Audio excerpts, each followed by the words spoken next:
আসছে মহাশিবরাত্রি। বাস্তু মতে বেলপাতা এভাবে ব্যবহার করলে অশুভ শক্তি দূর হয়ে সংসারে আসবে অর্থ ও সুখ শান্তি। নমস্কার বন্ধুগণ, আমার এই ইউটিউব চ্যানেলে আপনাদের সকলকে জানাই স্বাগত। আজকের এই ভিডিওটিতে আমি আপনাদেরকে মহাশিবরাত্রি নিয়ে কিছু উল্লেখযোগ্য বাস্তুশাস্ত্রের কথা বলবো, যা আপনাদের জানা খুবই উপকারী। এমন কিছু কাজ আছে যেগুলি মহাশিবরাত্রির দিন করা খুবই প্রয়োজন, তাই আজকের এই ভিডিওটি অবশ্যই শেষ পর্যন্ত দেখবেন এবং কমেন্টে জয় শ্রীকৃষ্ণ, জয় শ্রীরাম, হর হর মহাদেব অবশ্যই লিখবেন। তাছাড়া ভিডিওটি নিজের বন্ধুবান্ধব তথা আত্মীয় স্বজনদের সাথে অবশ্যই শেয়ার করবেন, যাতে ওনারাও উপকৃত হতে পারেন। বেলফল বা শ্রীফলকে অত্যন্ত পবিত্র বলে মনে করা হয়। বেলগাছের পাতা বা বিল্লপত্র ছাড়া অসম্পূর্ণ আমাদের পুষ্পাঞ্জলি। সনাতনী পূজা পদ্ধতিতে গুরুত্বপূর্ণ জায়গা অধিকার করে আছে বেলফল এবং বেলপাতা। বেলফল বা শ্রীফলকে অত্যন্ত পবিত্র বলে মনে করা হয়। বেলগাছের পাতা বা বিল্লপত্র ছাড়া অসম্পূর্ণ আমাদের পুষ্পাঞ্জলি। বেলের ত্রিপত্রের সঙ্গে জড়িয়ে আছে কিছু বাস্তু টিপ, সেগুলি পালন না করলে সংসারের পক্ষে অমঙ্গলজনক। তাই চেষ্টা করুন বেলপাতা ব্যবহারের সঙ্গে সেই বিধি পালন করতে, বলছেন বাস্তুবিদ পণ্ডিত রমেশ দ্বিবেদী।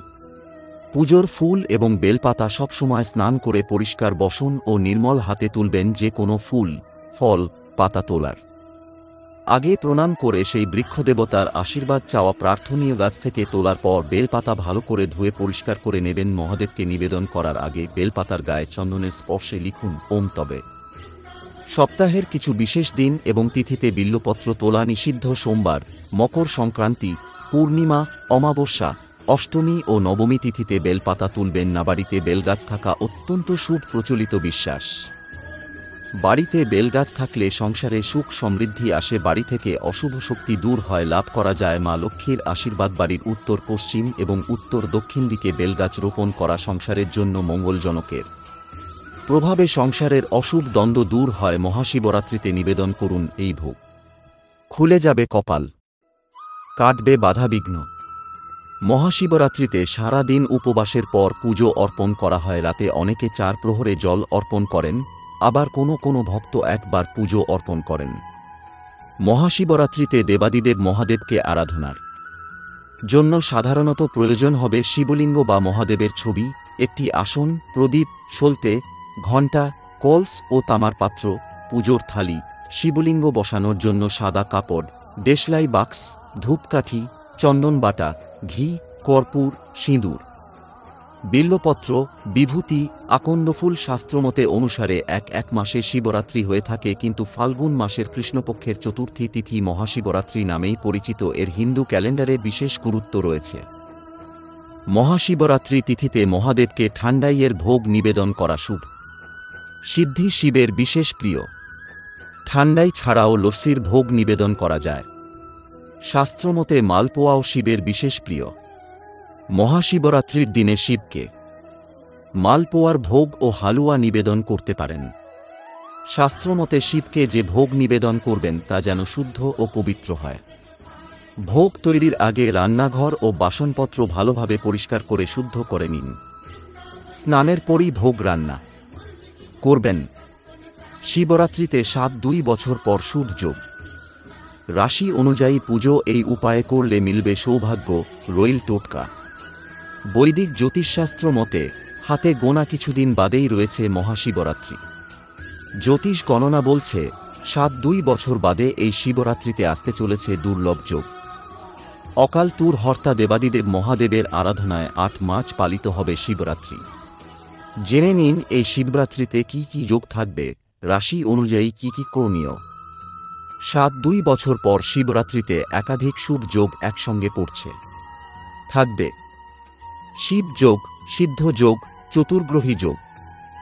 একই সঙ্গে ওই দিনে শুক্রের প্রদোষ ব্রত পড়ছে। ফলে প্রদোষ ব্রতের জেরে মা লক্ষ্মীকে অর্পণ করতে পারবেন বিশেষ পুজো। এই দিনে শিবের পুজো খুবই ফলদায়ী।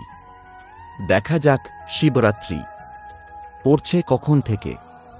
শিবরাত্রির তিথি 2024-এর 8 মার্চ 9:05 থেকে এই শিবরাত্রির তিথি পড়ছে। আর শনিবার 9 মার্চ 1:07 শেষ হবে তিথি। দৃক পঞ্চাঙ্গ মতে মাঘ মাসের কৃষ্ণপক্ষে পড়ছে মহাশিবরাত্রি। শিবশক্তির আরাধনায় এই বিশেষ তিথিতে কোন রাশির কি করণীয় তা দেখে নিন। মেষ, বৃষ, মিথুন, কর্কটের কি করণীয় 7-2 বছর পর। শিবরাত্রির শুভ তিথিতে মেষ রাশির জাতকরা গরুর দুধে মধু মিলিয়ে তা দিয়ে শিবস্নান করাতে পারেন। বৃষ রাশির জাতক জাতিকারা দই দিয়ে দেবাদিদেব মহাদেবের অভিষেক করাতে পারেন। মিথুন রাশির জাতক জাতিকারা আখের রস দিয়ে এই পুজোয় অভিষেক করাতে পারেন। কর্কট রাশির জাতক জাতিকারা দুধ আর মধু মিলিয়ে রুদ্রাভিষেক করতে পারেন। সিংহ, কন্যা, তুলা, বৃশ্চিক, সিংহ রাশির জাতক জাতিকারা গুড় দিয়ে অভিষেক করতে পারেন শিবের। আখের রস দিয়ে কন্যা রাশির জাতক জাতিকারা অভিষেক করতে পারেন। তুলা রাশির জাতক জাতিকারা মধু দিয়ে রুদ্রাভিষেক করতে পারেন। বৃশ্চিক রাশির জাতক জাতিকারা কোনো তীর্থক্ষেত্রের জল দিয়ে শিবের অভিষেক করতে পারেন। ধনু, মকর, কুম্ভ, মীন গরুর দুধে শিবলিঙ্গকে স্নান করাতে পারেন ধনু রাশির জাতক জাতিকারা। মকর রাশির জাতক জাতিকারা গঙ্গাজল দিয়ে শিবের স্নান করাতে পারেন। সঙ্গে দিতে পারেন শমী বৃক্ষের পাতা। কুম্ভ রাশির জাতক জাতিকারা দূর্বা আর শমী বৃক্ষের পাতা দিয়ে জলাভিষেক করতে পারেন। মীন রাশির জাতক জাতিকারা কেশর মিশ্রিত দুধে শিবের অভিষেক করতে পারেন। রাহু গতিপথ পরিবর্তন করছে, তাতে 3 রাশির জাতক জীবনে হবে বিপুল বদল। দেখে নিন।